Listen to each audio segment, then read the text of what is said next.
Looks like the time has come, folks. Thank you for taking time out of your hopefully busy Friday to join us here at NTC. And I'd like to welcome you to Demo Day for the fall cohort of the branch program. I'd like to welcome you all to Northcentral Technical College. Thank you to all the NTC staff and all the work that they put into hosting today's event, very intimate event. My name is Lucas Lindner, and I'm the Workforce Development Advocacy staff member for the Greater Wausau Chamber of Commerce, and a proud branch alumni. So a good, distinct group that these 5 young individuals are joining today. First off, I'd like to acknowledge some of our partners. Today we have 5 students presenting from 3 of our partner educational institutions, UWSP Wausau, UW Stevens Point, and Wausau West High School. The mentors from the Greater Wausau Chamber of Commerce. It has been a mixed bag that has helped these students along the way over the last 10 weeks. Our coach, April Bushman from Wausau Window and Wall Systems, and our facilitator, Kimberly Reed. Some of our program sponsors: Ansay & Associates, Aero Global, Church Mutual Insurance Company, Greater Wausau Chamber of Commerce, Incredible Bank, M3 Insurance, North Central Healthcare, Northcentral Technical College, Rooterware LLSC, and Westfall Staffing. Next up, I'd like to introduce Sarah Dillon, VP of Student Services and Regional Campuses, to welcome everybody to campus.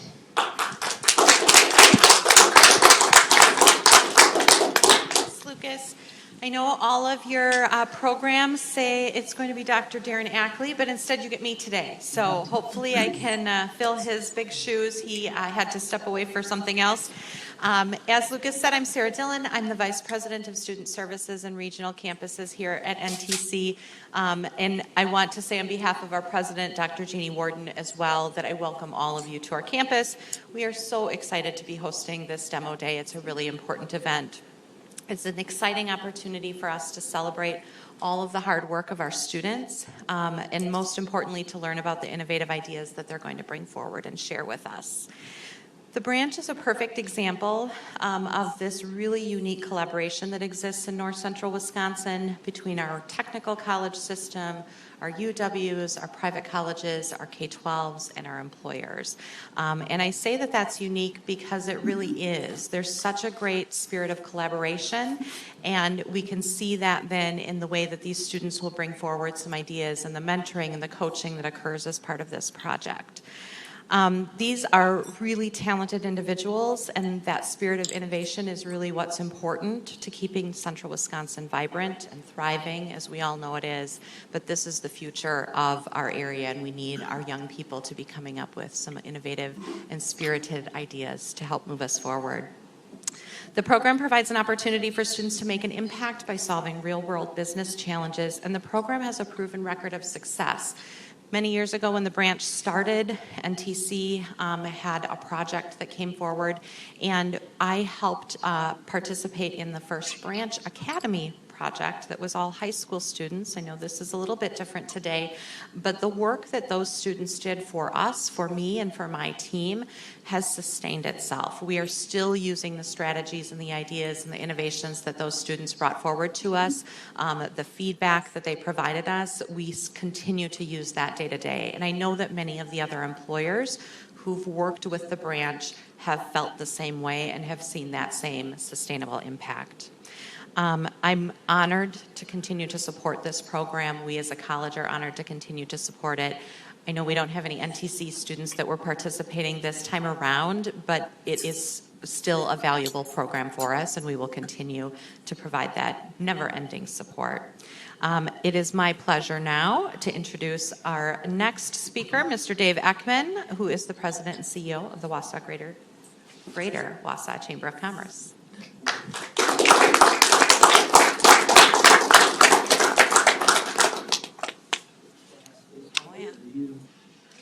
Thank you.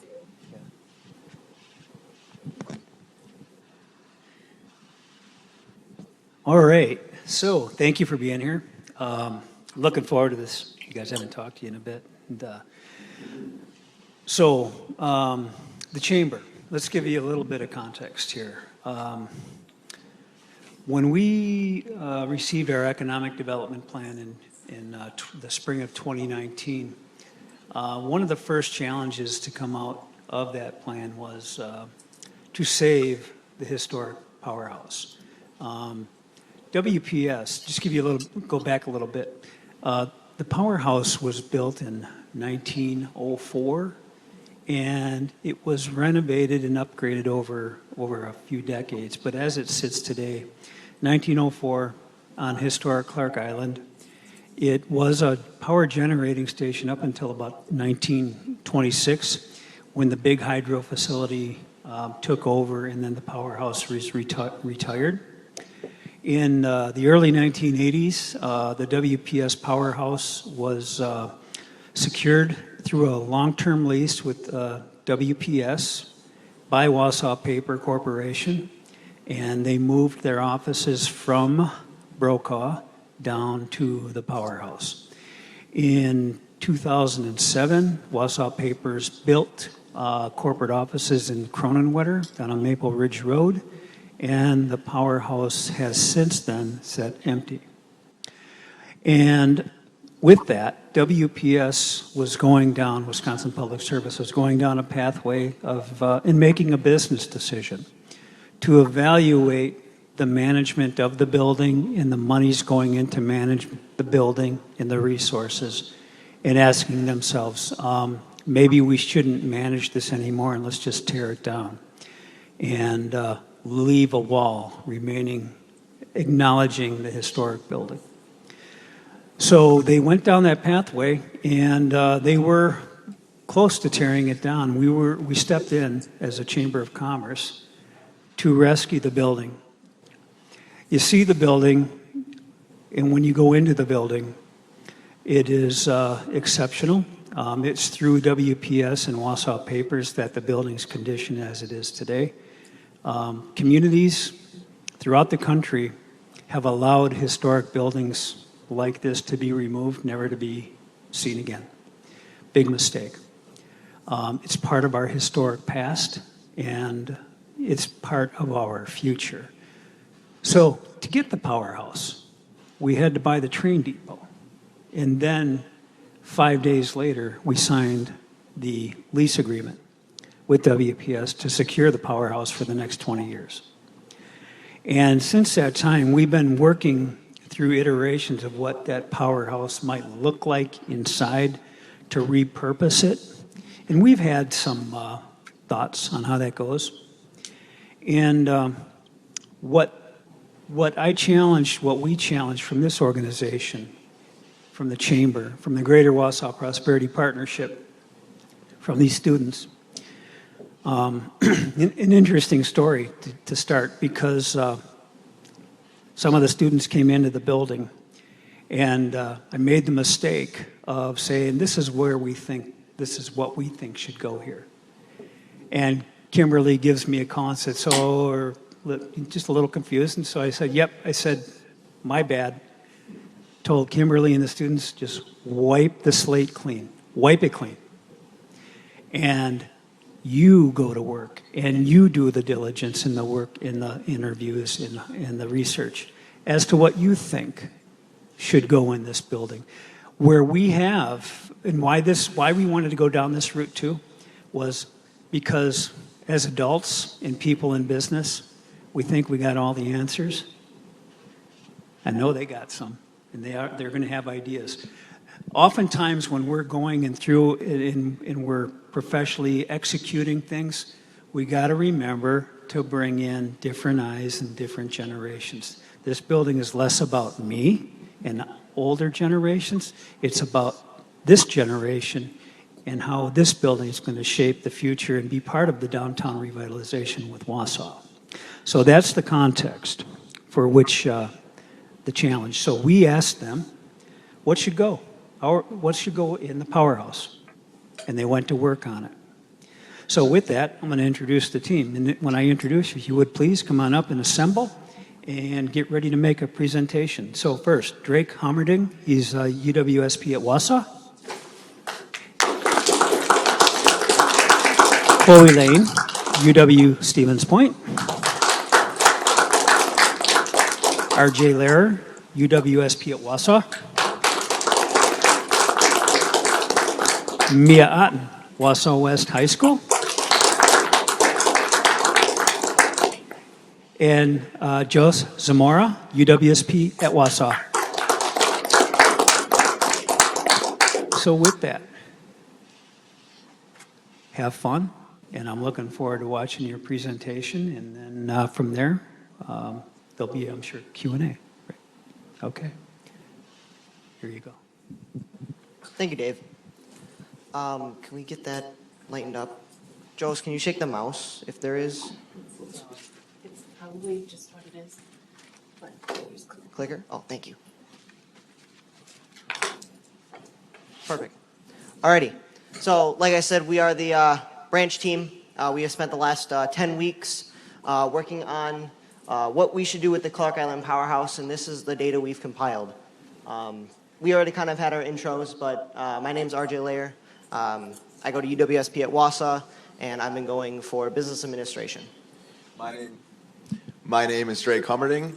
I am a sophomore at UWSP of Wausau, and I am seeking my bachelor's in business administration. My name is Chloe Lane, and I go to UWSP in Stevens Point. I am studying business admin and international studies.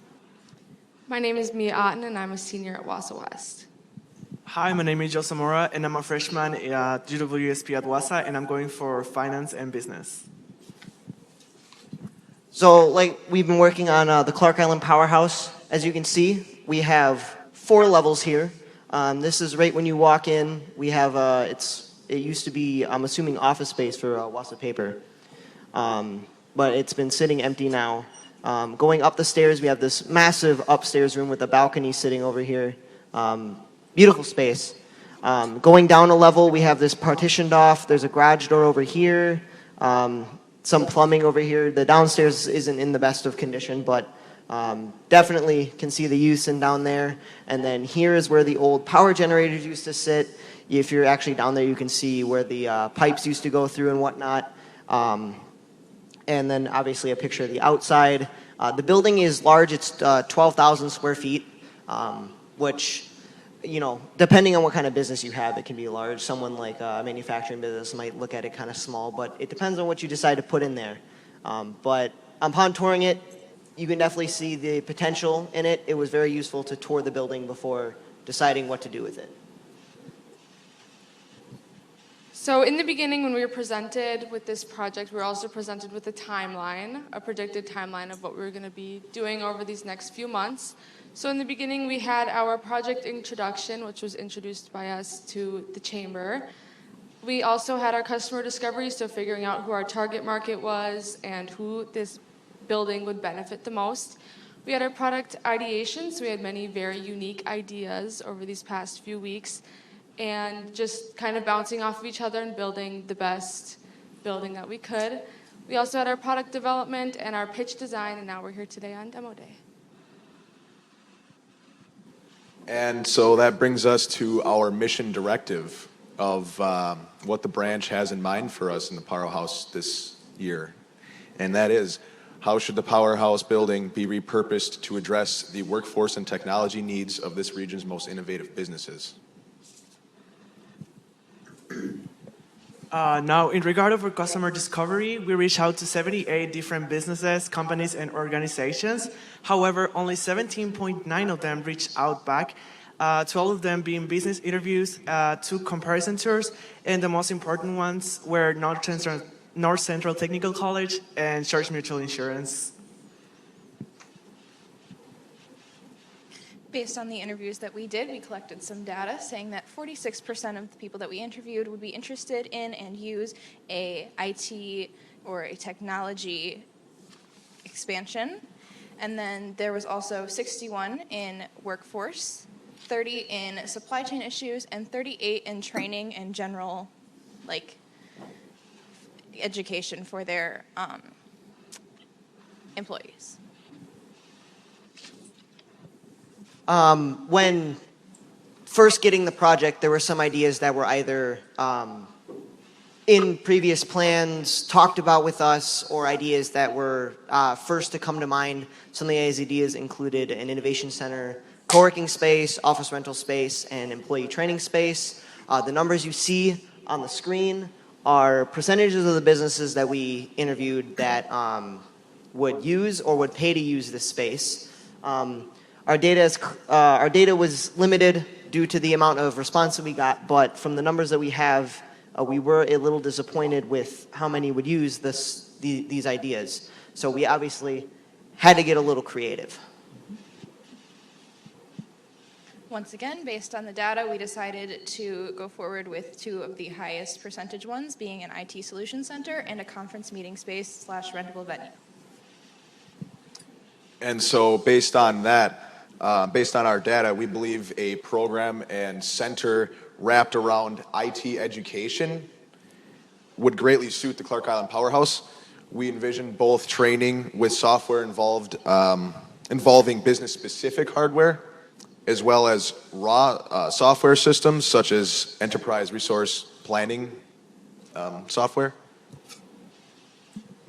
NTC is a big player in this whole project with the money that they have set aside. So incorporating NTC was a must. NTC wishes to put a classroom inside the building and use that as a space to educate their students on some technology that maybe wouldn't fit right on campus, or would maybe the Powerhouse can provide that the campus can't. It would also be available to different chamber businesses to use to discover new technologies to use for their business, whether it be hardware or software. And so we're well aware that we aren't the only person trying to accomplish this mission narrative, and our challenge also involves our competitors. Firstly, I'd like to name the Entrepreneurial Education Center, and they accommodate startup businesses, entrepreneurs with operating space, as well as business asset accommodations. They have a forklift in there moving partitions for their walls to accommodate manufacturing business startups. And then you have the Gears program, which is spearheaded by McDevco. And they are a regional training and support center housed within the EEC that helps startup businesses and entrepreneurs with innovative solutions, so to speak, or their very specific business interests. Our major partners throughout our project were NTC and Church Mutual Insurance. Both of these companies expressed major interest in the building before we started. And both of these businesses have also given us probably the best interviews that we had with the most beneficial information that we could use. Despite our best efforts, we did go through some challenges throughout this time. One of our biggest challenges was our response times on our emails from the customers, interview targets, and the branch partners. And Dave did touch base a little bit on the project confusion. It started early on with whether our team as a whole became greatly confused on whether the Clark Island Powerhouse was to be repurposed in public or private interests. Upon touching base with the Greater Wausau Chamber of Commerce, we were reaffirmed in our mission that the Clark Island Powerhouse is better suited for private interests in this mission narrative. Also, once again, to echo Dave, we were a little bit confused by the schematics that we were given, being as they already had potential ideas from other projects, other people. But thanks again for the chamber as they cleared it up for us. Additionally, we were also confused due to what we believe were incorrect interview targets, meaning businesses that are pretty much doing just fine or whose problems were something that we couldn't fix within the Powerhouse space.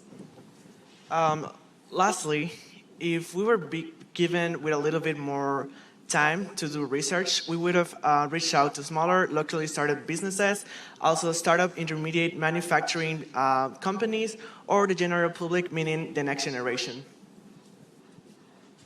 And with that, that concludes our current presentation. We will now be open for questions from anyone in the audience.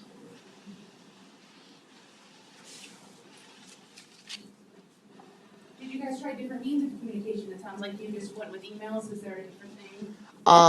We Time for next time? we did attempt to call select businesses. A lot of the times we're connected with someone who couldn't really help us in specific, and then getting to the people that we needed to help was hard. The chamber provided us with multiple lists of people that would specifically help our goal, and we contacted as many of those as we could through the means that we could. But a lot of times calling someone as large as like Greenheck or Kobe and Kobe, we just get directed to customer service, and that's not a common question that they get. So it usually ended up in a dead end. Yes. Based on your answer, would you do something different the next time if you had the opportunity? If given the opportunity to go back or have more time, it would be nice to maybe try and see if like go walking into businesses would be more effective. It's a little rough to just walk into somewhere like I said, Greenheck or Kobe and Kobe. That's so large, you don't even know where to start. But maybe just that initiative from us would have gotten a little bit more concise interviews or faster response times. People are busy, especially around this time of the year, so I'm not too surprised about our interview numbers. It's hard to keep emailing, and we're cold emailing, so it is very possible that they went to spam.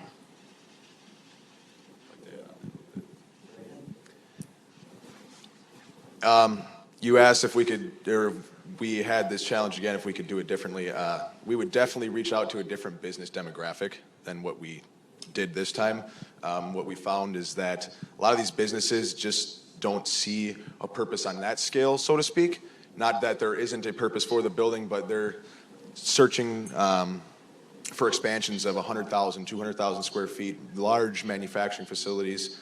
And so we would definitely reach out to startup and intermediate manufacturing companies that could better utilize that space as perhaps a stepping stone into that larger manufacturing demographic.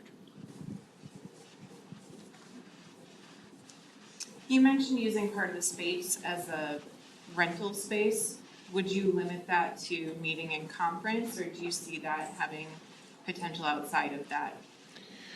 We kind of envisioned, the meeting and conference, but along with that, smaller businesses, sole proprietorships, or partnerships on a smaller level could also subscribe is the word that's coming to my mind right now, but they would have a better purpose individually in certain sectors of the powerhouse versus accommodating a whole section to, or coordinating a whole section to, a large business, so to speak.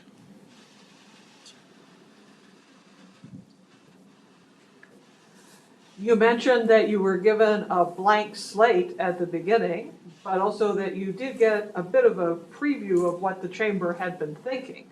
In the end, how does your recommendation compare to what the chamber had been thinking?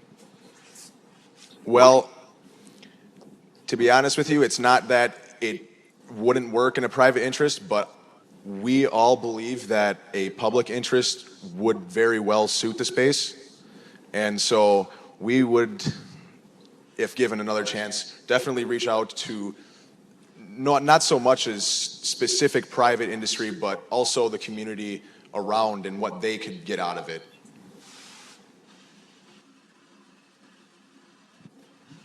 You mentioned at one point you were confused with the messaging and didn't understand the purpose of the building. What recommendations would you have for us to be able to convey that messaging so the businesses and the general public understand the purpose of this facility? Well, not that the message wasn't clearly conveyed. It did lay a lot upon us taking that tour and seeing the foundation that it's more of a it could suit a public space very well. I'm trying to think. I'm honestly drawing a blank. Would you mind repeating the question?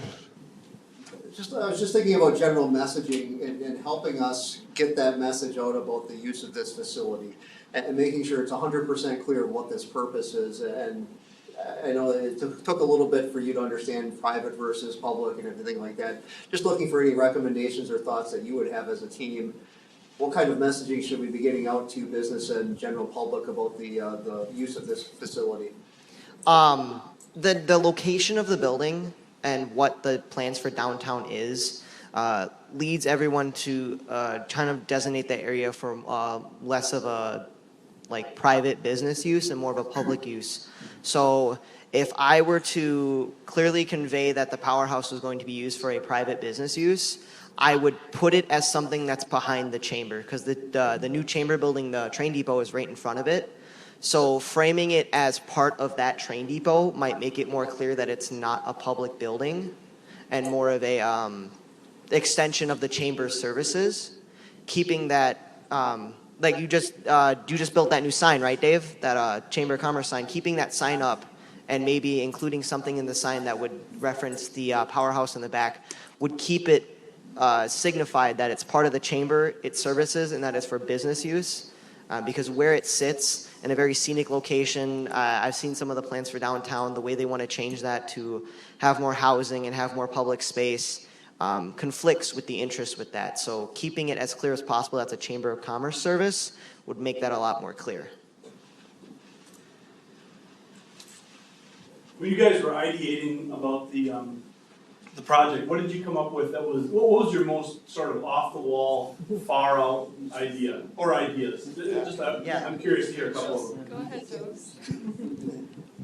The first idea that came to my mind was having a cat cafe. Just because I've always wanted to see that combination, and I heard that Appleton has one. So I was like, okay, that's a pretty central state. A lot of people will visit it if it was like a cat cafe. It was validated. So to follow up on that, one of the things I shared, I used that as an example throughout the beginning of the process to say, you know, if we looked at this, these are some crazy ideas. During an innovation training that I did, an individual from Greenhack said that they actually went to a cat cafe when they were traveling, and that it was a coffee place, so you had to pay extra to get into the cat where the cats were, and that money went to a humane society. And I said, "Would you go back?" Definitely. And now, don't get me wrong, what he first said about it was, it smelled bad. So I wasn't sure where he was going to go with the story. But it turned out that I came back and I told Joseph, I'm like, you are not off base. I know somebody went to a cat cafe and they would definitely go back. So it seemed like, you know, crazy idea, but that's, you know, I shared with them about, you know, the cell phone when I was younger. If the cell phone had been, somebody said, oh, we're going to have this device that you can do this with, I thought, there's no way. But you have to have that innovation, that crazy idea in order for eventually to work towards. So it wasn't that crazy, was it? No. I personally have never been there. You had pictures of the inside of the building. But what about the grounds around the building? Does it lend itself to a public access kind of place? Since it's right on the river, and actually the kayak course runs right along it, and you can also see the dam right there. With what I was reiterating with where it sits, it has a very public nature to it. So I think some changes would need to be made to the grounds to not make it alienating, but to give it a more private feel. Because where it stands, if you look at the building, it's got a whole lawn around it. There's flagpoles right there that need a little bit of repair, but there's a walkway down to the water. Stuff like that makes you feel invited. The nature aspect of it is very inviting. So. I wouldn't say to get rid of it because it gives the building its character, what's around it. But it's hard you would have to find a very fine line between making it a private business place, but keeping it not alienating to those people that want to use it for that private business place. When you did your research, did you do the research locally, or did you find out, because I know that bigger cities like New York, these kind of spaces they're growing and they're very popular. So how far out did you do the research? The farthest out we went with our own customer discovery research, like interviews and whatnot, was Stevens Point. But for like researching other facilities, we looked at facilities in Madison and Milwaukee. The problem we kept running in with those facilities is that they were a little bit more public than the chamber was going for. Someone can remind me of the name. I think it's in Milwaukee or something. They have a whole food court and whatnot in there. That's for public use, but it also has innovation space in it. So it's kind of a half and half space, and that space is also a lot larger than the powerhouse. So it's finding a happy medium for what suits Wausau, because obviously Wausau and Milwaukee are not the Do same. you feel you could have branched out and gotten more innovative ideas? Oh, Instead of just like locally? most definitely.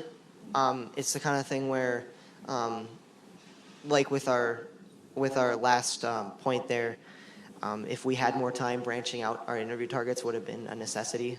Finding out what the community may want from it can give us a different look on things. Targeting smaller businesses, which is a little bit harder. It's hard to get in contact with those businesses sometimes, but getting enough different perspectives that you can really nail in on what is the cumulative idea is what we would do if we had more time. But we unfortunately did not have the time to. If we wanted to gather enough data for a concise opinion, we kind of had to target one group. You mentioned a lot of people you interviewed were looking for meeting space. How did those conversations go, and for what type of business? Most of the businesses that were expressed desire with those, it was actually two types of businesses. It was the polar opposites. One type of business was that small business. I interviewed Paula with Impressive Interior, and she expressed that she goes and does consulting at people's homes for interior design. But sometimes these people want to meet beforehand. Well, she works from home. That she has to find a meeting space then, and a lot of meeting spaces aren't terribly desirable. If she had a space like the Powerhouse that is unique in its own right, draws inspiration itself, then you're meeting in a space that hopefully would be well decorated on the inside. It draws the inspiration and would be nice for her, but there's a bunch of other businesses where people work from home and they don't have a professional space to meet. Having some place that's professional to meet that also shows off Wausau would be incredible. On the complete opposite side of the spectrum, businesses that have different satellite companies all over need a space where if they meet up all together, they have a giant meeting space where all these presidents and vice presidents and consulting officers can meet. And sometimes the facilities that they build don't have that. And especially if they're trying to show off where the home business lies, having some place like the Powerhouse to meet would be incredible for them. My data didn't wrap so much around that, so I handed it back to RJ because he'd be able to iterate a lot better. Okay, so this is more of a generational question. You've seen this building, and you've worked on the project, and I'll tell you right now, you've touched on things that are very relevant. Okay, acknowledge that. From your perspective, having been in this community or in the region, what do you think of this building personally, and is it something that you value in a community to save something like this and repurpose it? What are your thoughts there? I'm looking for your generational opinions. I'm diving deep in myself a little bit to get a good answer for you. Somebody else.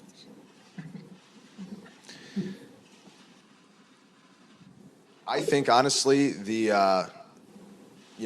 touched base and said that it looks a lot like it's suited for a public space. Now, I personally appreciate the brick lay of it, and that it does bring out a generation over 100 years ago and what this town had to go through to get started. And that in itself, to me personally, I can't speak for everybody in my generation, that I like that. I like knowing where our town has come from. And so I'm right along with you on the historical preservation of the building. When you drive through downtown Wausau, it's very clear to see the character there. If you're going down the westbound highway and you get off on any random town in there, they're almost always laid out the same. 4-lane Main Street with businesses and houses off the side of it, no foliage, no nothing. They look boring. I don't like them. The lack of trees, the lack of green space, the fact that it's just one strip that takes you down 3 miles, and then as soon as you hit the end of the 3 miles, it's just goes down to a 2-lane, and you just have residential all the way down. I don't like that. When I drive into Wausau, I'm going down, the medians have trees and sculptures, the downtown is walkable. The Grand Theater looks amazing sitting in the 400 block. If you change that just so cars can fit better in there or have more parking space, you remove all the character Wausau has. So if you start tearing down the powerhouse and you put parking space there, or you tear down the powerhouse to, I don't know, do something else with it, you start removing that character that Wausau has. And that's something that I really like about Wausau. Where was it? La Crosse. You can get into some beautiful parts of La Crosse, the older parts, but you get right off the highway, it looks ugly. I don't like it. I hate the tans and the grays. And I like when I drive into downtown Wausau and it's green and it's brown, the nice deep brown, the brick, you know. You don't see that around here a lot anymore. And so going into downtown Wausau and seeing that is something that I really enjoy. And that's why I plan to stick around Wausau instead of going away, just because if I go away, it's going to be boring. I am not from Wausau, so when I think of Wausau, all I think of is pretty much the 400 block, being as that's pretty much all I've ever been to. But I would definitely agree with RJ that it's much more like interactive to be able to walk around spaces like that than to walk around and to just see a bunch of business buildings and not be feeling like it's something that you can be a part of. So I definitely think that this building is very beautiful and something that's interactive with the general public. I agree with that as well. I don't think it should be torn down at all. Just some renovation on the inside, but I think it has great architecture. It's a very cool building if anyone has the chance to go in there. But when I first walked in, I just thought that it was so different than anything else I had ever seen in Wausau. I do also appreciate that building. I've been living in Wausau for about 2 years, and I learned how to appreciate that it's very different from other cities because there is a lot of green. And I like that the chamber wants to preserve that historical building because it is important to know what the town has come from. And I also agree with my partners because it's an impressive building. When I first went in with my partners, RJ and Drake, and they gave us a tour, I was very impressed because it was very big and it was pretty from the inside.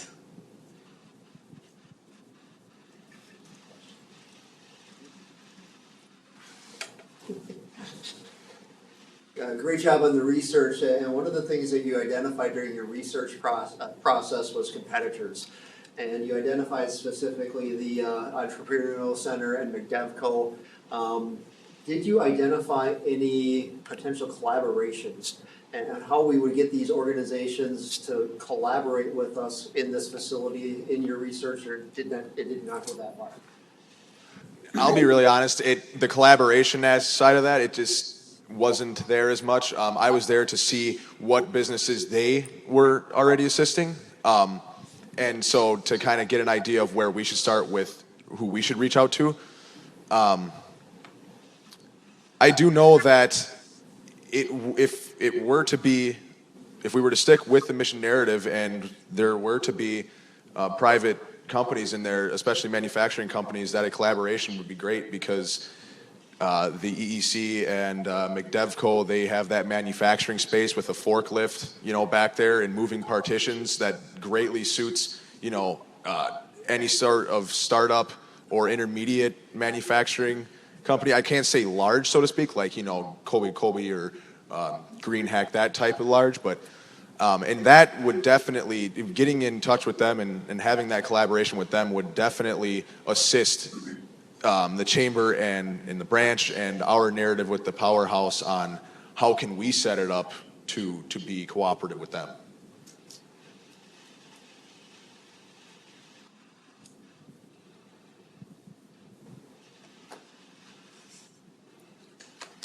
I got one more question. Yes. One more.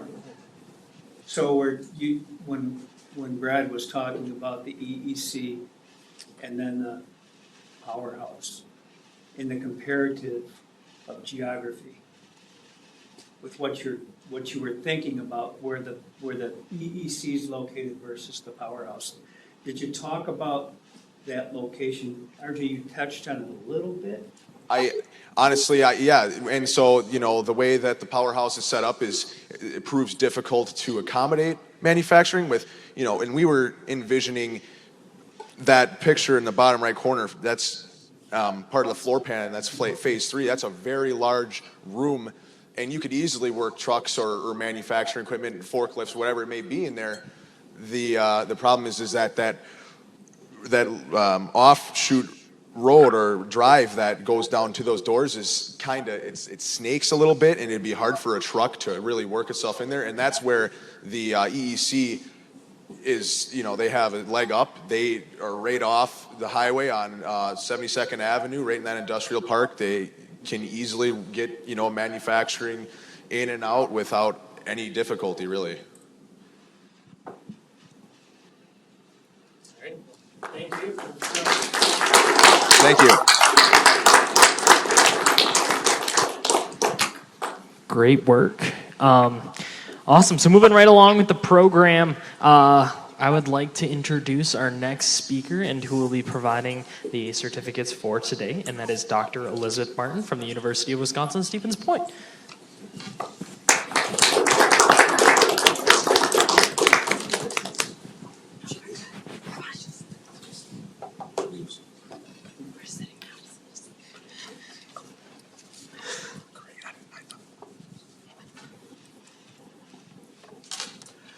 Good afternoon, and just like to say that the team certainly did a terrific job.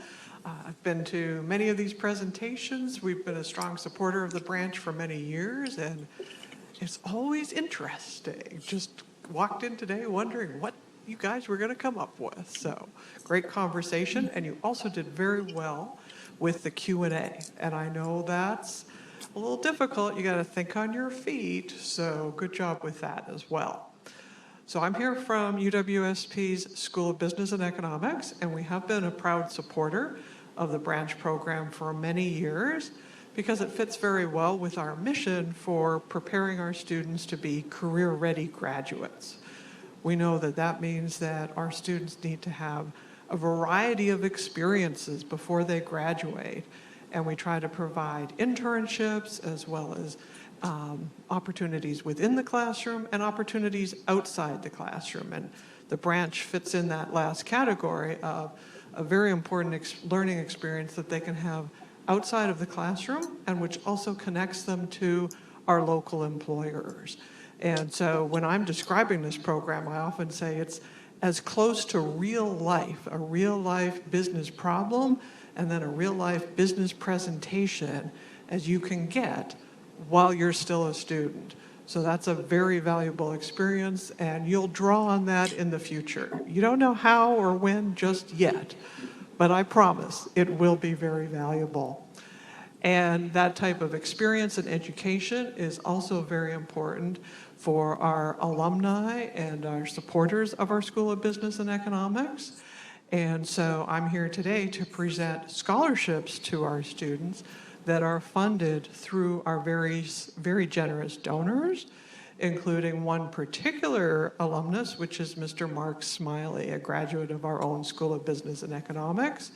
He has a passion for entrepreneurship, having started multiple businesses himself, and he's very, very proud to see that he's able to help our students and this very, very important program. So with that, I'd like to call on each of the students as I call your name if you'd like to come up and get your certificate. And so we'll start with Drake Hemmerding, please.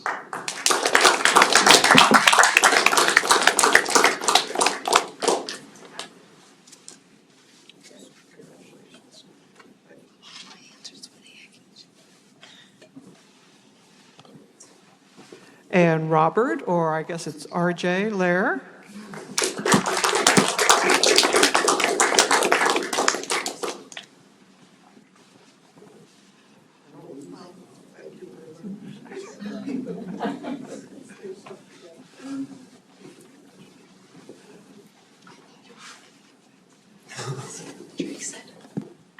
And Chloe Lane.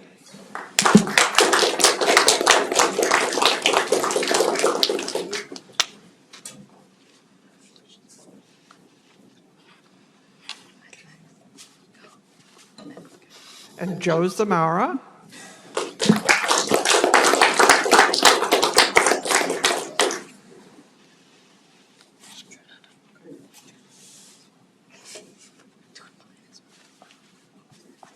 And Mia Otten.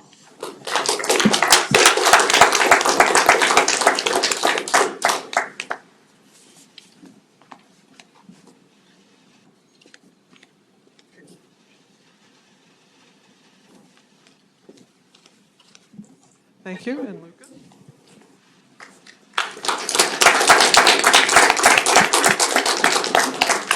Alrighty, thank you very much for attending today's presentation. There are snacks and appetizers in the back. The students will be sticking around and can ask any questions. Before we kind of dismiss, Dave has one more thing. I want to thank you. Brad, this building is a treasure. It's a gift, right? And getting it right and going through the process that you went through is very important. You brought up another perspective, but concurrently, we're still trying to figure this thing out in economic development. Working with NTC and UWSP just 2 days ago. Yeah, we had a meeting here. And us in this work that we do is what should be here. And what you did, and I'm not blowing smoke, this is serious. What you've done with your work is to bring some validating points to the things that we're looking at, especially with information technology and people who want a different work environment, and to be able to collaborate, where Brad's point was, with other organizations. We had some of those similar conversations.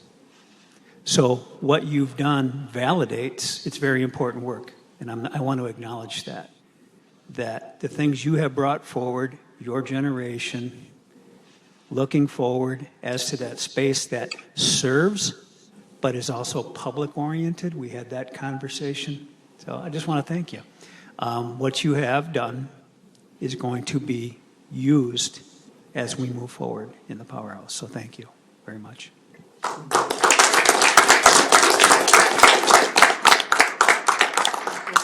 Alrighty. So there's food in the back. Please help yourself. The students will stick around if you have any further questions. But thank you guys for coming.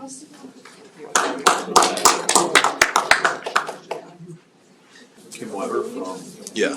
She had mentioned her and her husband looked at something along the lines and interestingly enough, she popped back into one of our branch meetings later on, and so I got to retouch. Actually, I didn't ask any questions during.